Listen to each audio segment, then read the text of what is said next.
Hello, in this session, I'm going to explain you about the basics of DataSphere, like artifacts into the DataSphere and use of these artifacts.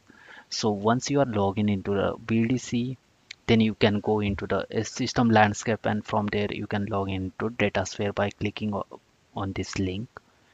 So once you are into the DataSphere, this is the user interface of DataSphere. And if you click here, home, repository explorer, catalog and marketplace, semantic onboarding, business builder, data builder, all these option I'm going to explain.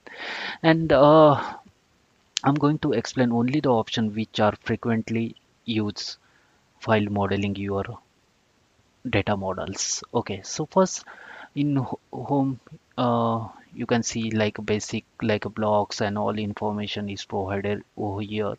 Also you will get your information about the spaces and all. So on home page there is nothing much. Next one is a repository explorer. From here you can let me let first it open. From here you can explore your space and underlaying objects into the space. Okay, here you can see in my space I'm having BDC course and BDC folder. under Under BDC training you can explore your models, other artifacts as well from repository explorer. Next one is mostly when we are doing modeling into DataSphere, and most of the time we are going to spend into the data builder. Let's go into data builder. Once you are go into data builder, on a first time you need to select your space.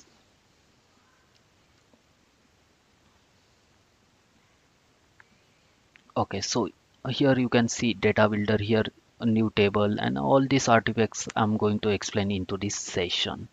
Okay, so once you create on a new, click on new table. Here you can create a table that is also called as a local table. Table semantics uses can be relational data set, fact, dimension, text, hierarchy with directory. Also you can see the columns, which columns you have added into DataSphere. You can also do the association with the table, and here you can write a like a description, purpose of business.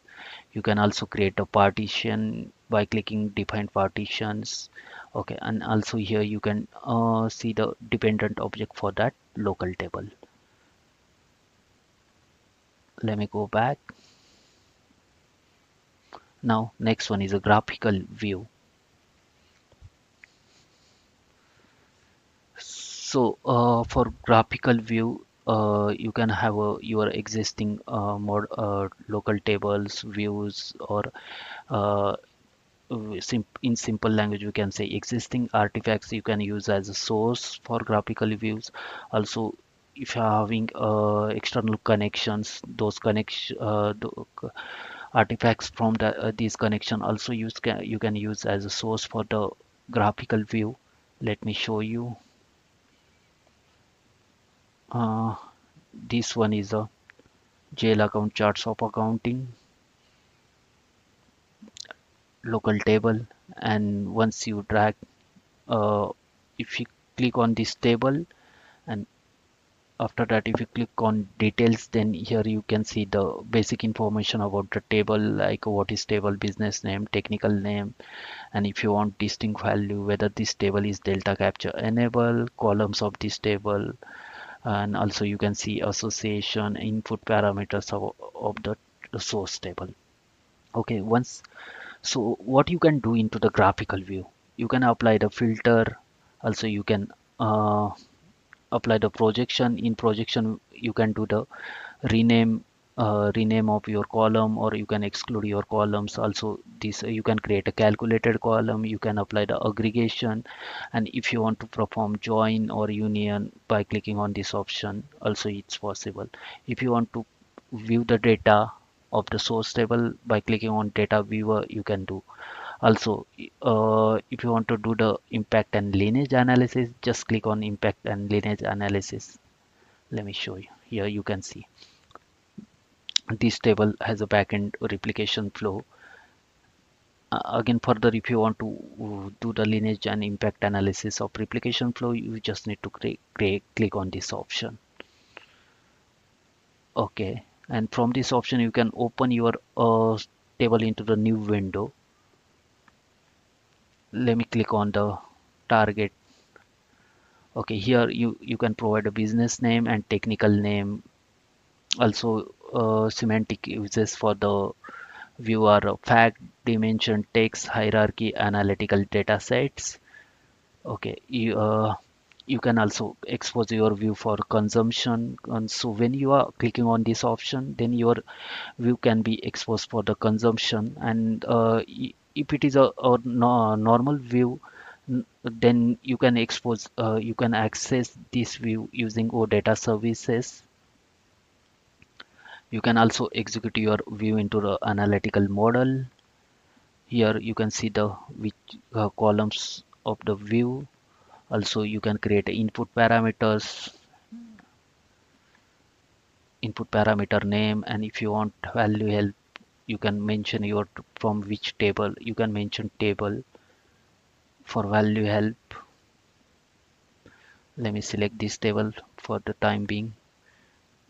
I have selected this table and I'm selecting year. Okay, so this option enables us to create, and also we can able to persist data. So if you want to persist data, create a data persistency, that is also possible with the view. Also, you can do the association. What kind of association we can do? We can do the normal association, we can do text association, and if you are having association into source, you can also copy that association.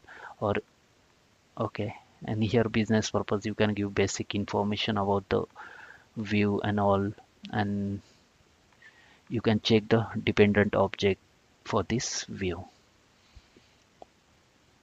Also, from this option you can export the CSN and JSON file of the view. Also, you can preview the SQL of the view.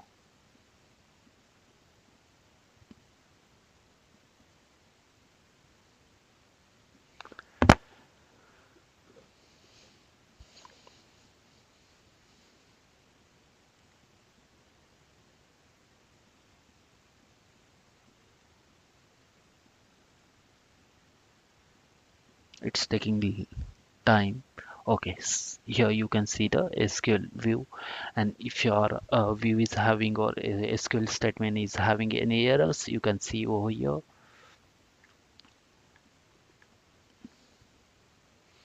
Okay, now once you have created view, you can save, and after that you can deploy.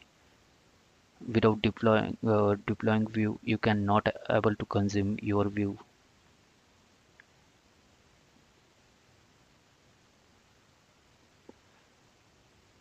Next one is a SQL view. The difference between the graphical view and SQL view is that a graphical view, they you can have options like a join and union as a graphical user interface. In SQL view, you can write a SQL statement. Like in graphical view, Windows functions are not supported, like count, over, partition by. Windows functions are not supported in graphical view. Same, these functions are supported into the SQL view. So there is no much difference in between the SQL and graphical view. Only in graphical view you can design your model by dragging and dropping options like a projection, join, union, and in SQL view you need to write the SQL statement. Let me show you one SQL statement. Okay, right now I bring this table and I want to write a select statement.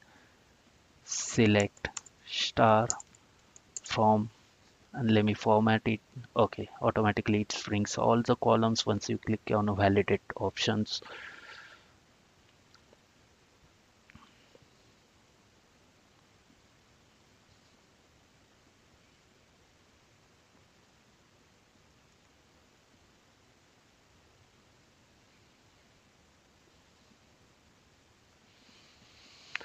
Okay, here you can see SQL view is validate. Let's see what's present in detail. Same like in SQL, like in graphical view, business name, technical name, semantic uses of view are the same for SQL view as in graphical view. Here also you can create input parameters. SQL view can also able to persist data, so you can create a data persistency in SQL view as well. You can create association, you can integrate data access control in SQL view. Also here you can see the generate OData request. This is the option. If you click on this, you can generate the OData API from here.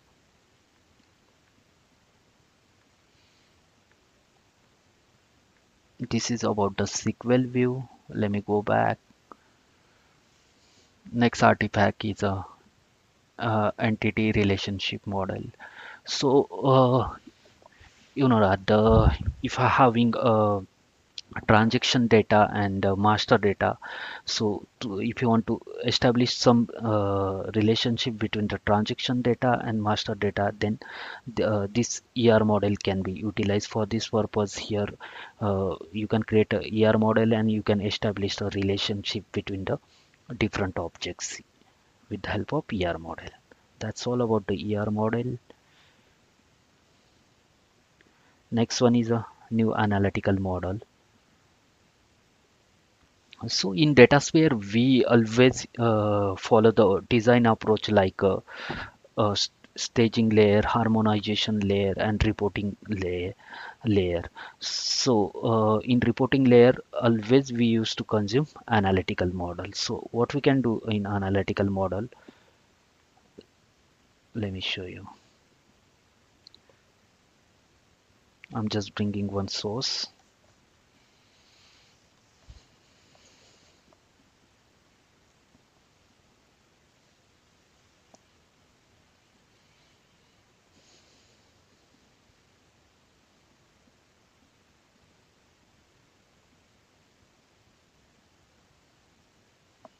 Okay, so here when you bring any source view into the analytical model, and if that view is having some association, you can select which association you want into the analytical model. If you want all, you can select all. If you want specific, you can select specific association.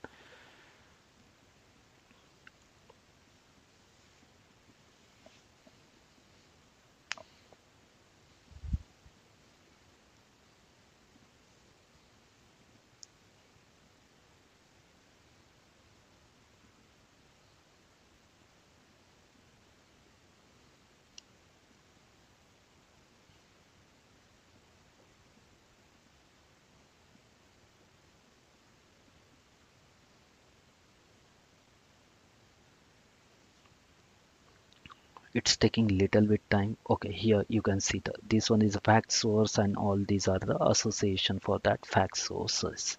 Now let me click on the detail of the analytical model. Here you can provide the name to analytical model, technical name. Here you can check the status, and here you can see the measures, and if you want to create a calculated measure, restricted measure, count distinct, conversion measure, from here you can create. Also dimensions are, you can see over here, structure members. You can create calculated structure member or restricted structure member, and if you want to create a variable at analytical model level, that is also possible. You can create standard variable, restricted variable, and filter variable. You can also apply data access control. You can also apply filter in analytical model. Okay, this is about the analytical model, and once you have created, you can save and you can deploy model. And if you want to see the data for this model, you just need to click on a preview of the analytical model and you can see the view the data of analytical model. That's all about the analytical model.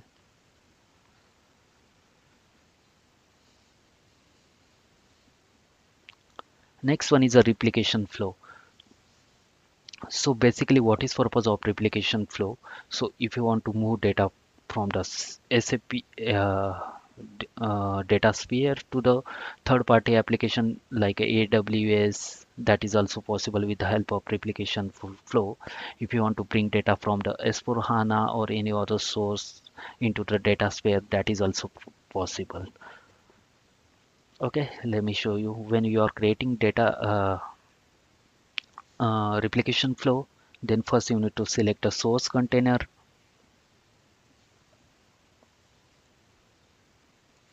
In source container, I'm going to select S4HANA Cloud Public. Then you need to select source container.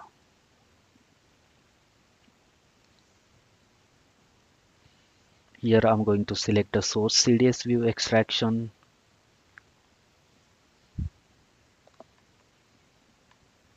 And I'm going to select which CDS view I want. As of now, I'm just selecting this CDS view. Next, here it will comes into the selection section. You need to click on add selection. Okay, once you have added your source object, then you can also here you can add a multiple source object. It's not like only one source object. You can, if you want to add multiple source object, that is also possible. Okay, let me show you.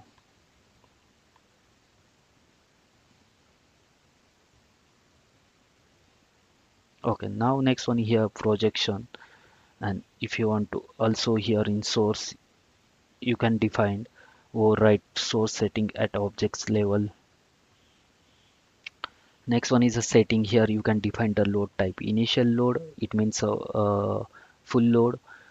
If you want delta load only, that is also possible. Initial and delta load is also possible. And here if you want to delete data before loading, that is also possible here. Once you have defined your source, then you need to, for defining target, you need to click on this option and you can define target as a data sphere or any other third party application as well. Okay, here.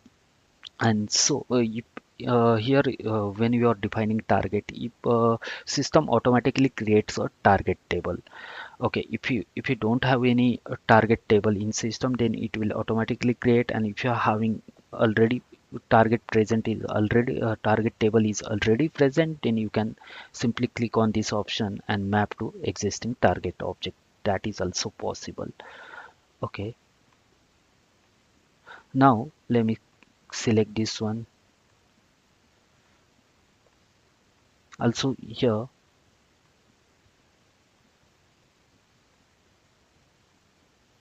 if you are selecting your target as a, let me, cloud storage, let me select S3 bucket. And if you are selecting your target as a third party, you can define here whether it's a group. You can provide your data as a group by delta, none, group by delta by date or r. What kind of file you can you want to provide, CSV file, JSON line, Parquet, and also file compression you want or not. These options are available from this option. And here also same, you need to save your replication flow, deploy, and you can execute your replication flow. Also you can schedule your replication, you can create a schedule of your replication flow. Also let me show you here. You can pass the replication flow name, technical name. Also you can check your run status of your replication flow.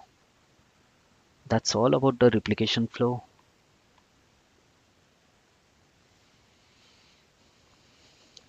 Next one is a transformation flow. So in transformation flow, your source will always be a graphical view or a SQL view. Let me bring this graphical view. Here you can see graphical view or SQL view. So if you first create on graphical view. You can create graphical view. In transformation flow also you can use a filter, projection, you can create calculated column, you can create aggregation, same like a graphical flow.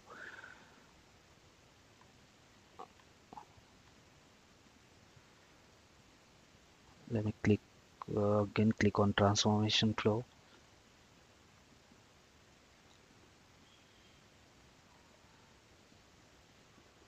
Once you have created your graphical view or SQL view, after that you can add your target, or you can create a new target table, or you can also utilize your existing target table over here. Let me show you data. Okay, so here you can provide the name to the transformation flow.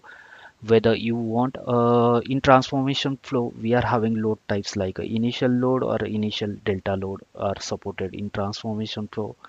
Also, you can schedule your transformation flow. You can check your transformation status from here. You can create input parameters to transformation flow. That's all about the transformation flow.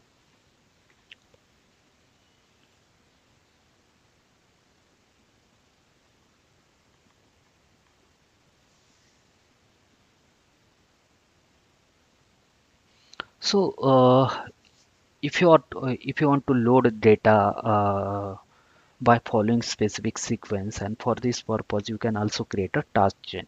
In BW, this task chain is called as a process chain.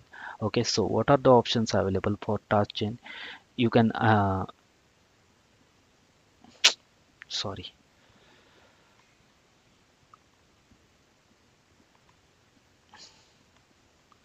let me click on undo.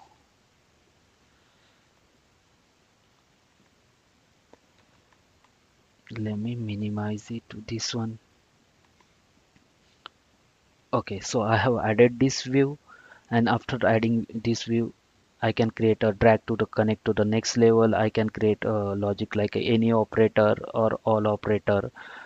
uh, I can also add a placeholder, and let me click on details right now. This is this is local table object type, and in this local table what we want. Okay, so here we can mention delete all fully processed record with change type deleted that older than specific day we can mention here. If you are having this is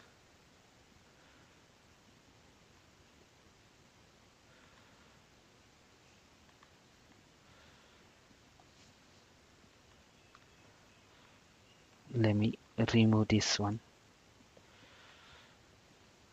delete this object. You can delete.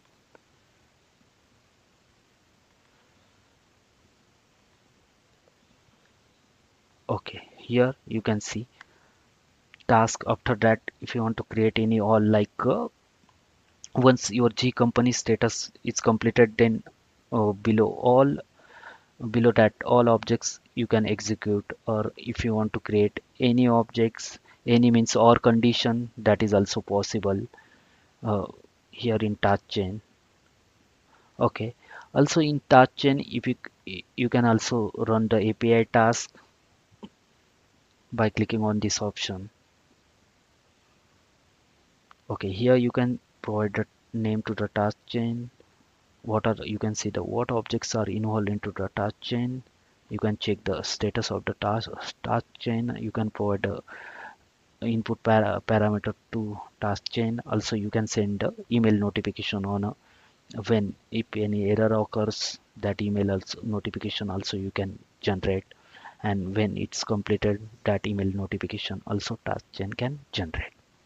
That's all about the task chain. I'm just giving overview of artifacts. I'm not going into details. Okay, next one is a data integration monitor.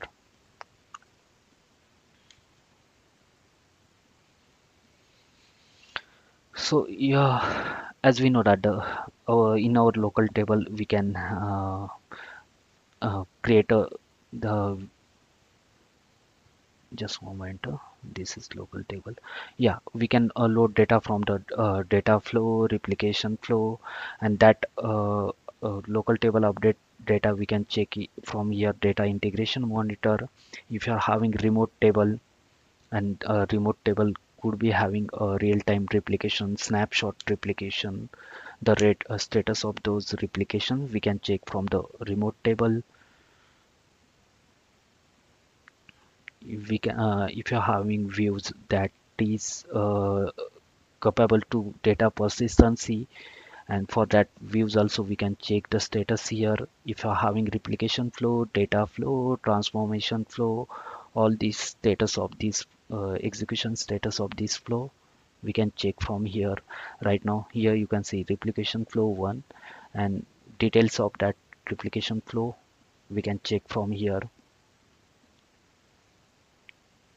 You can analyze why this replication flow is failed, or how many records this replication flow has fetched. This base all log information you can check from here in data integration monitor. If you're having remote queries, that remote queries also you can check from the remote queries option. If you're having a task chain schedule, you can also check the schedule of the task chain from here.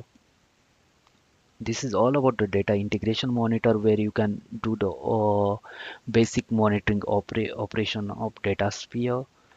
Next one is the connections.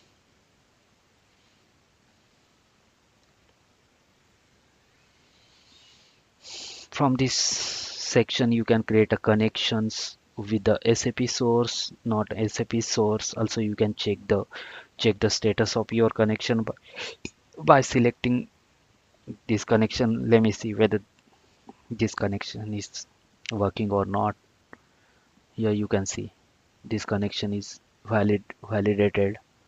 Okay, so here also you can create a connection, you can edit and modify your connection. As of now I don't have a license version, it's a trial version, that's why I'm not able to get a edit create option. So here next one is a space management.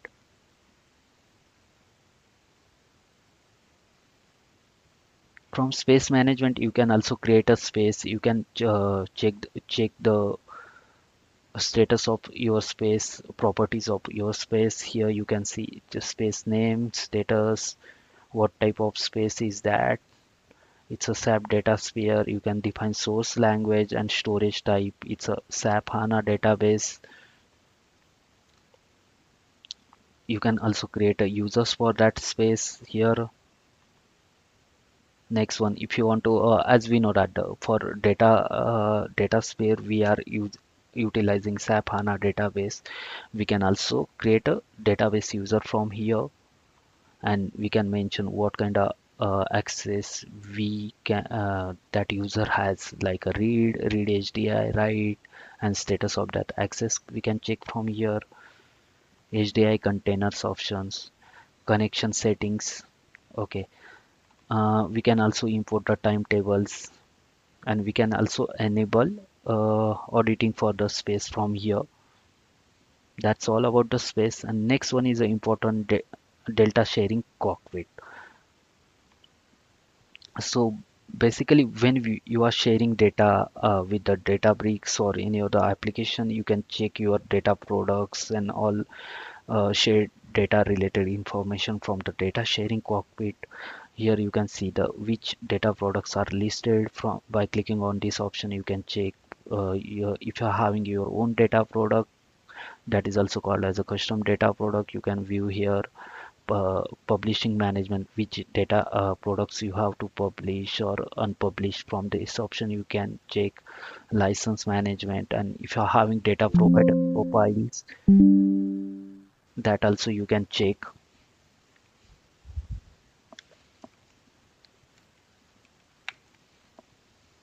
from here.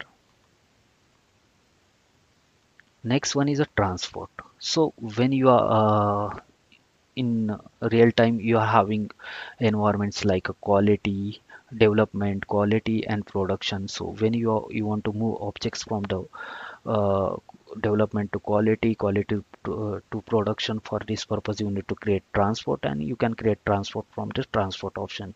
In transport you can create a package. Okay, if you want to create a new package, you can create new package, and you need to mention in which space you want to create a package. Here you can provide the name of the package, and if you want to export collect your existing development, you can collect that existing development from export option. And if you want to import uh, models from the other environment, you can use a import. And when you are doing transport, and if you want to monitor the transport movement, you can click monitor your transport movement by clicking on this option. Thank you guys. That's all about the data sphere. In next session, we are going to learn about the SSE.